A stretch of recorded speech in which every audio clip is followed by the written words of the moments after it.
Buenas noches, bienvenidos a nuestro programa Acción Positiva. El tema que vamos a hablar hoy es diabetes mellitus y el 14 de noviembre pues se celebra el Día Mundial de la Diabetes. ¿Por qué hablar de un tema en un programa como el nuestro que pues tiene una visión amplia, una visión nacional o una visión aún que trasciende nuestras fronteras y va al bloque centroamericano y aún al mundo a través de las diferentes formas de comunicarse? La salud de un pueblo es fundamental para su desarrollo. Nosotros no podemos realmente pensar que podemos salir adelante si el pueblo guatemalteco sufre de enfermedades, sufre de desnutrición, sufre de una serie de cosas que van a afectar el bienestar del guatemalteco. Y en este caso en particular, cuando vamos a hablar de diabetes, pues es muy importante porque de acuerdo a estadísticas recientes, 4 de cada 10 guatemaltecos están siendo afectados por esta enfermedad o lo serán en el próximo futuro. Yo creo que esa estadística es sumamente importante, sumamente preocupante.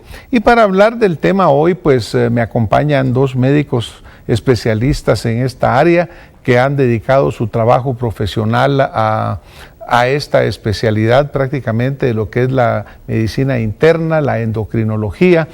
A mi lado derecho, el doctor Sergio Brán. El doctor Sergio Brán es un médico internista endocrinólogo. Bienvenido, doctor Brán. Muchas gracias por acompañarnos en Acción Positiva. Y a mi lado, el doctor Miguel Ángel Marín. El doctor Miguel Ángel Marín es médico internista, es subdirector del Patronato del Diabético, subdirector médico del Patronato Diabético. Entonces yo estaba hablando al principio en la introducción sobre el hecho de que la diabetes es una enfermedad importante para Guatemala, importante que conozcamos sobre ella porque pues 4 de cada 10 guatemaltecos van o tienen esta afectación. Doctor Brán, ¿nos podías comentar un poco más sobre esta situación a nivel estadístico, a nivel nacional? Pues sí, en realidad es una preocupación muy grande. Y a nivel mundial. Sí, a nivel mundial, porque partiendo de que la diabetes no solo es un problema del azúcar, sino los problemas metabólicos que se asocian. En el momento del año 2000, las estadísticas revelaban 180 millones de pacientes diabéticos. Para el 2030 van a ser 360 millones de pacientes diabéticos. La proyección es exponencial, ¿verdad? De igual manera, la asociación con sobrepeso, con obesidad, se estima que en el año 2015 van a ser 700 millones de pacientes con sobrepesos. Muchos de ellos van a llegar a ser diabéticos, entonces el impacto en la salud va a ser muy grande, ¿verdad? En América Latina, en el año 2000 se estimaba un 33 millones de pacientes diabéticos y la proyección para el año 2030 es de 66 millones. De nuevo, esto tiene un impacto muy grande en la salud, sobre todo porque en el momento actual, el 80% de las muertes de los pacientes diabéticos, que se estima que son alrededor de 3 millones por año, el 80% de esas muertes ocurren sobre todo en países con ingresos económicos medios o medios bajos o bajos, dentro de los cuales Guatemala se ubica, ¿verdad? Y sobre todo países de Latinoamérica. Entonces, eso tiene un impacto muy importante en la salud. Sumado a eso, el que de los pacientes diabéticos, de las complicaciones que pueden tener, 50% de los pacientes van a ser retinopatía o tienen retinopatía, 2% van a ser ciegos, 10 a 20% de los pacientes van a tener fallo renal y 50% van a tener enfermedad cardiovascular. El espectro es poco alentador si no tomamos medidas. Pero creo que es importante eso, el hecho de tomar medidas. Doctor Marín, digamos, yo mencionaba una estadística de que 4 de cada 10 guatemaltecos, ¿verdad?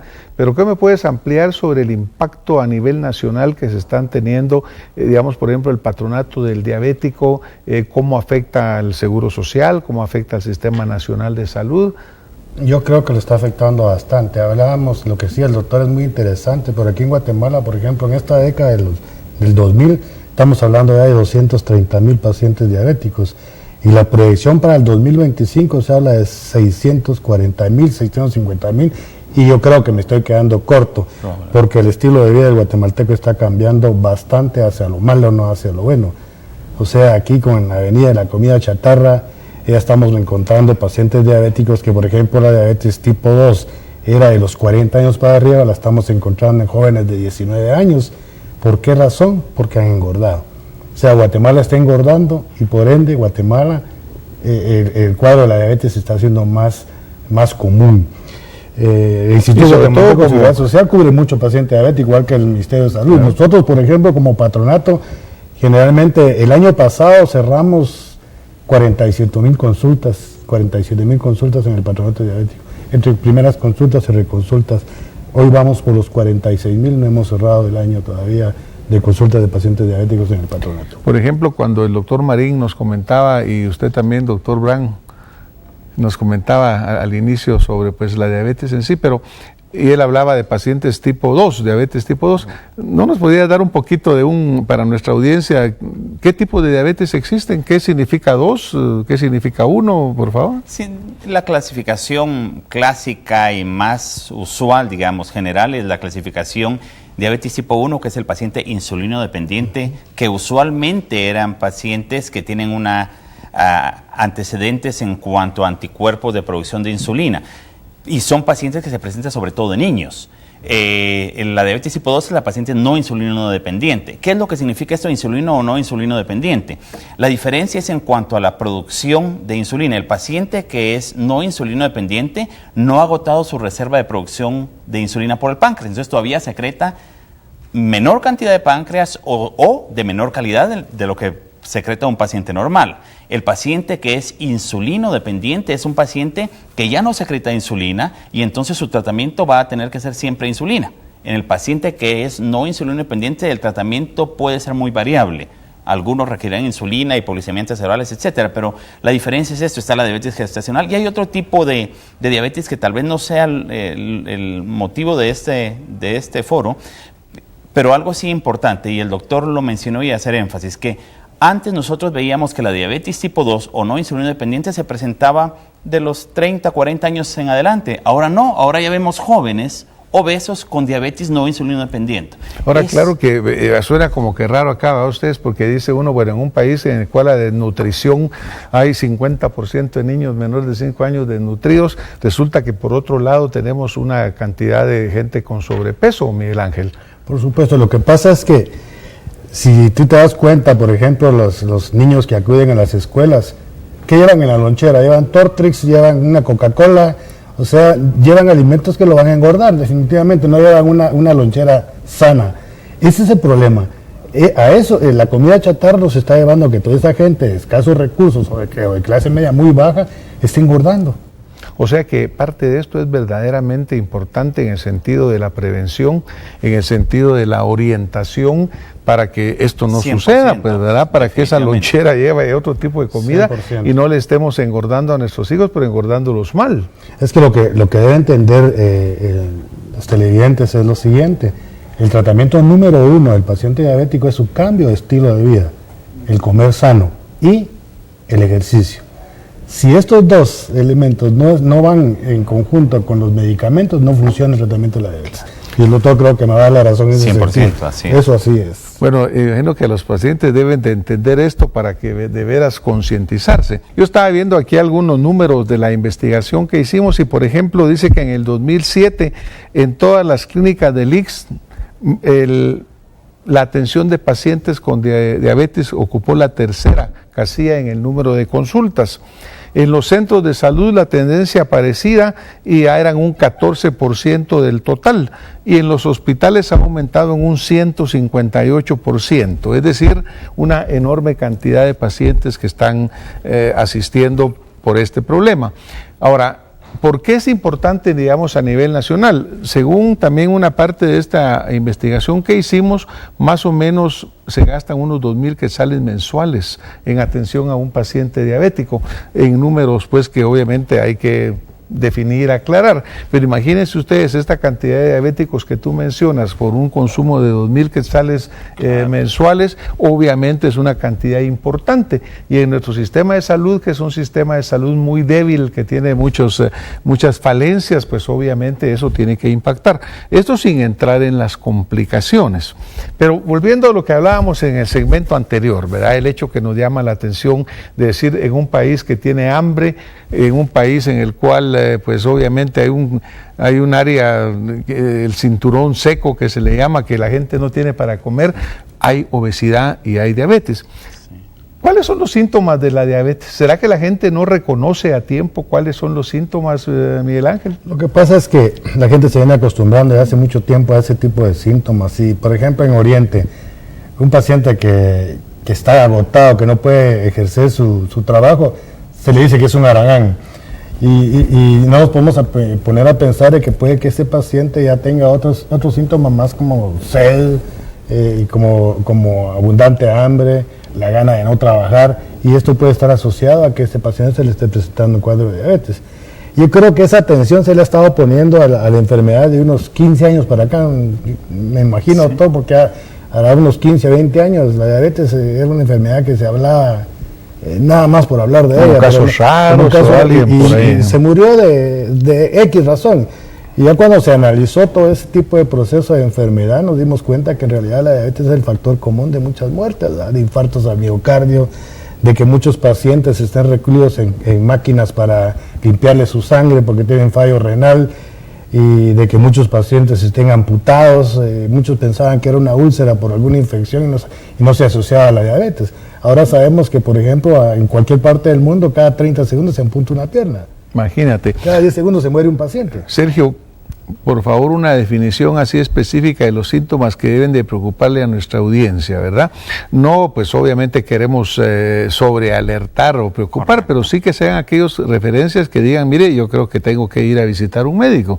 Ya Miguel Ángel los mencionaba, ¿tú podías precisarnos? Yo diría que básicamente la persona que tiene mucha sed, que orina con mucha frecuencia, que baja de peso, que aumenta su apetito y que está con un desgano, eso lo debe alertar a pensar que puede tener diabetes. ¿Y cuál sería el paso a seguir? ¿Cuál es el siguiente paso que debe hacer esta persona? Pues lo inmediato es consultar a un lugar de salud donde puedan atenderle, hacerle los exámenes pertinentes y una vez se haga el diagnóstico se podrá definir el tratamiento y la clasificación, que a la larga tal vez no sea lo más importante. Lo más importante es modificar su estilo de vida, no importa el tipo de diabetes que tenga, ¿verdad? Y estaremos preparados, nuestros centros de salud, nuestros hospitales, el Seguro Social, tendrá ya programas específicos de esto que reconozcan, porque también puede llegar alguien y no ser identificado, ¿eh? Como decís tú, no tiene ganas de trabajar, ¿verdad?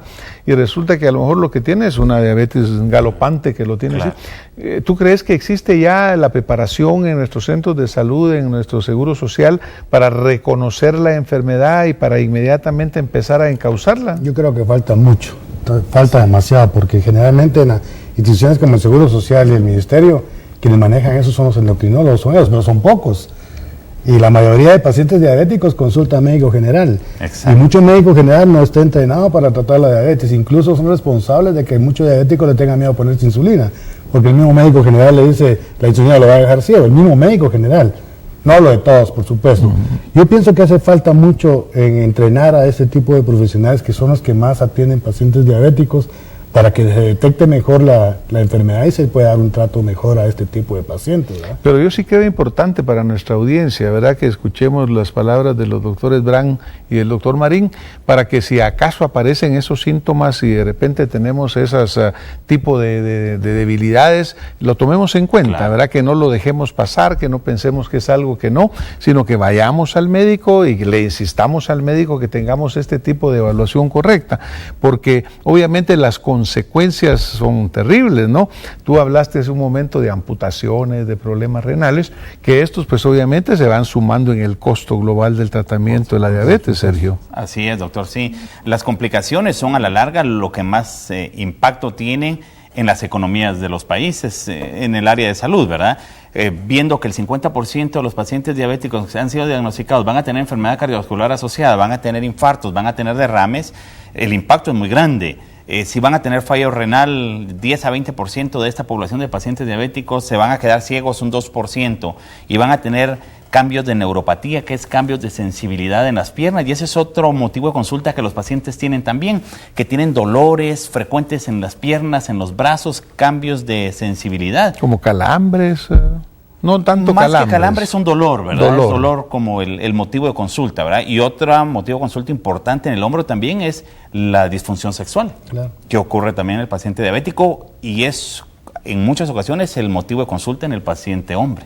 Claro, y muchas veces también se niega esta realidad, pues o sea que yo lo que estoy tratando de llevar pues es este mensaje a nuestra audiencia para que lo haga reflexionar, que lo haga analizar y que lo lleve a la consulta con el médico, ¿verdad? Porque como tú decías al principio, Miguel Ángel, a veces lo dejamos pasar, ¿verdad? Exacto. Debe ser algo que comí, debe ser que no estoy haciendo esto, que no estoy haciendo lo otro, y resulta que cuando se va a consultar pues ya ha pasado el tiempo y hubiera sido mejor un tratamiento previo más adecuado, ¿verdad? Por ejemplo, cuando el paciente diabético ya llega a nosotros, ya tiene 5 o 6 años de ser diabético, porque ya está, con lo que dice el doctor, ya está presentando problemas de neuropatía, y para que eso se presente por lo menos necesitan 5 años o un poco más, para que ya el daño a nivel arterial se esté presente. Quiere decir que el paciente diabético, él ya tiene de 5 a 7 años de ser diabético.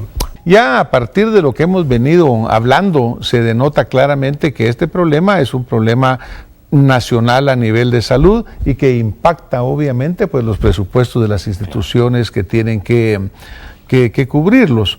Desafortunadamente también impacta definitivamente al bolsillo del guatemalteco, porque mucha persona no tiene esa cobertura o esta cobertura no funciona tan adecuadamente como debería funcionar, y resulta que mucho guatemalteco pues de su propio bolsillo tiene que ver cómo obtiene su medicamento, cómo obtiene su curación.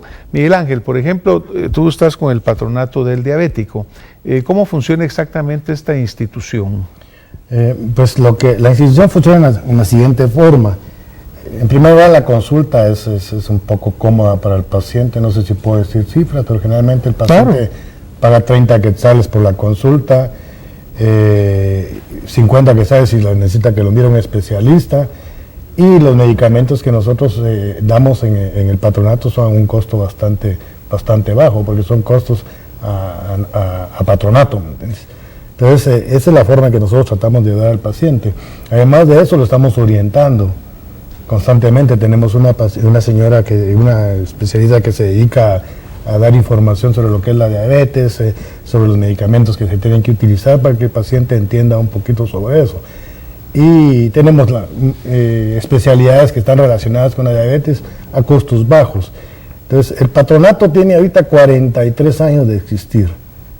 Y lo importante de eso es que es el único reconocido por la IDF en Guatemala para tratar la diabetes. ¿Qué es la IDF? La Federación Internacional de Diabetes, que está asociada con la OMS, que son los encargados, los que se encargaron de crear el 14 de noviembre como el Día Internacional de la Diabetes. Salió en 1991. Pues año, por ser un problema que ha ido creciendo impresionantemente, ¿verdad? Y cada año se ha ido tratando un tema. Este último, de 2000 a 2009 al 2013, pues se amplió porque el proyecto es educación en diabetes. Y eso es lo que nosotros, por ejemplo, en el patronato vamos a hacer el año entrante. Vamos a crear un programa de educadores en diabetes, donde queremos involucrar al que quiera llegar, estudiantes, pacientes diabéticos, familiares diabéticos, para tratar de difundir eso. De una forma gratuita ellos pueden informarse y trasladar. De una forma gratuita y trasladar eso, para tratar de que la proyección al 2025 la reduzcamos un poco. Va a ser muy difícil, pero ese es yo creo que eso es lo que queremos trabajar. Tenemos que trabajar en eso. Yo le hacía la pregunta esta al doctor Marín, Sergio, porque verdaderamente el costo del medicamento es importante, ¿no?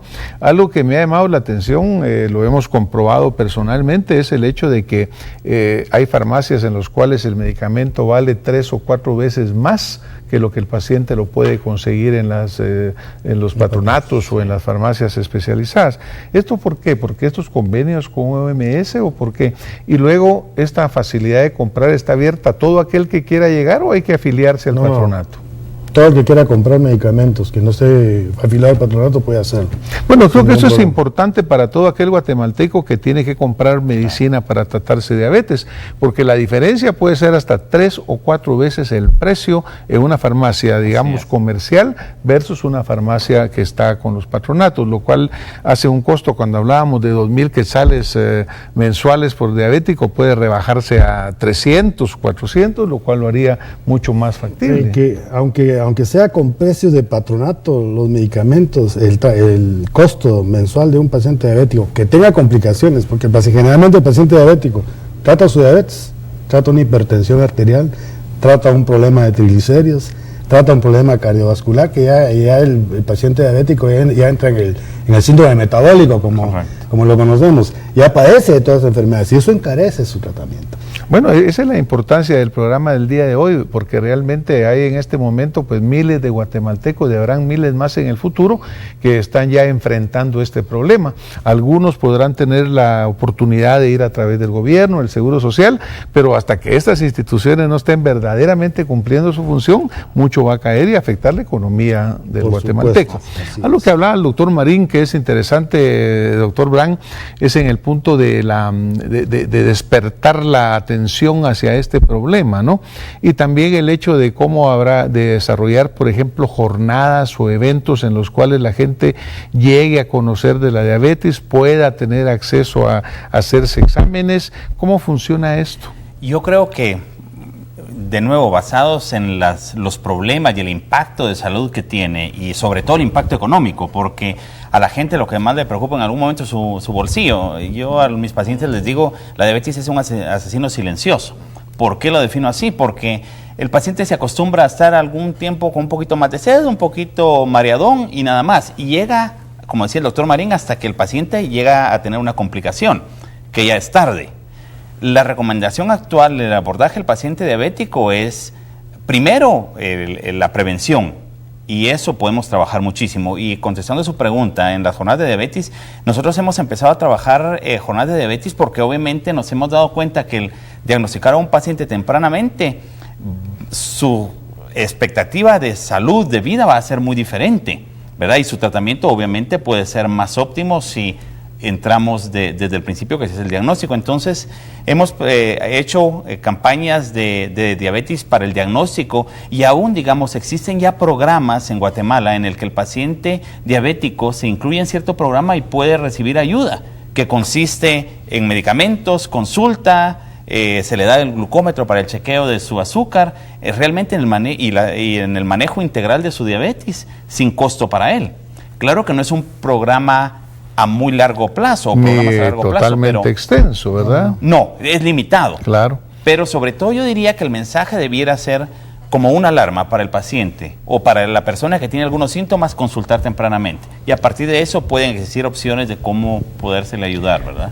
Miguel Ángel, la parte nutricional, ¿verdad? Porque tú hablabas de toda esta comida basura que tanto se usa ahora. Una de las énfasis que he oído hoy y hemos oído anteriormente es en la comida sana, es en el cambio de los modelos de vida. La parte nutricional, ¿cómo enfrentar esa parte nutricional?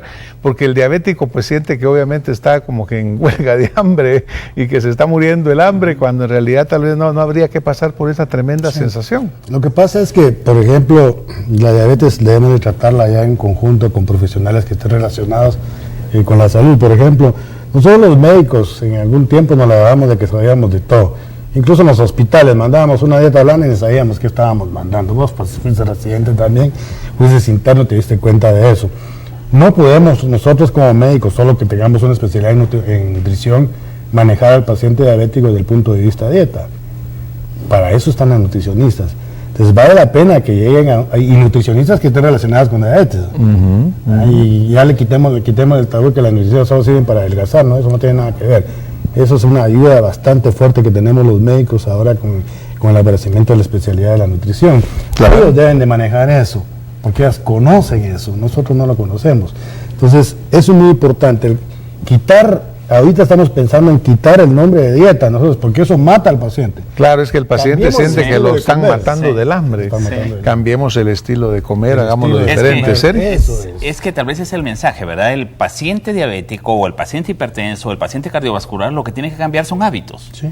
Y la alimentación es solo parte del espectro de todo ese hábito que debe modificar.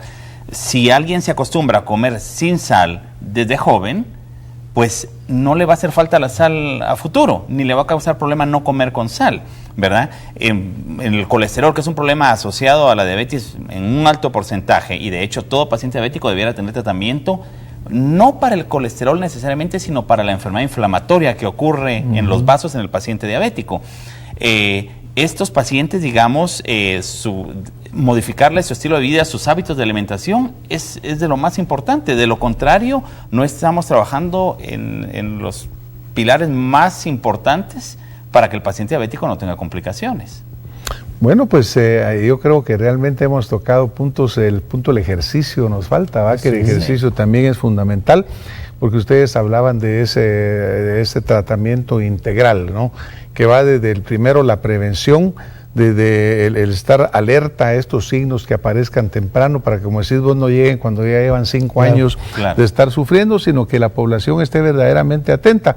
Yo espero que este programa, que ustedes, pues muchas gracias, han contribuido generosamente con él, pues haya llevado a nuestra audiencia ese mensaje importante de decirles que tenemos que estar muy claros. Este es obviamente una enfermedad personal, ¿verdad?, familiar, pero que obviamente tiene una implicación a nivel nacional porque está afectando este sistema de salud y tenemos que tratarlo en esa forma. Muchísimas gracias por haber estado con nosotros esta noche. Nuestra audiencia les agradece el haber compartido su experiencia y pues espero que haya sido un dulce programa que haya dejado muy buen mensaje. Muchísimas gracias por haber estado con nosotros y nos vemos el próximo domingo con más Acción Positiva. Muy buenas noches.